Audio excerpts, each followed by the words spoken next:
Over the first few days of September, the islands of the Bahamas were devastated by the fury of Hurricane Dorian.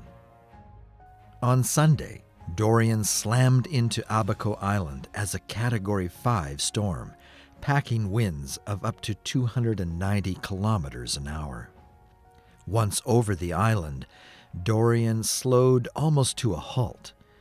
Its destructive impact was felt by the residents of Abaco and Grand Bahama for 36 hours.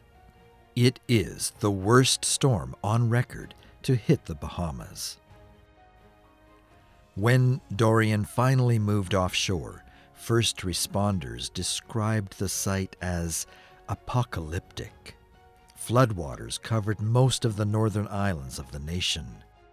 72,000 people are now in desperate need of clean water, food, and shelter. The ADRA network is responding. You can help. Show your love and compassion to the people of the Bahamas with your gifts this Sabbath. Please visit adra.ca/hurricanes to give online.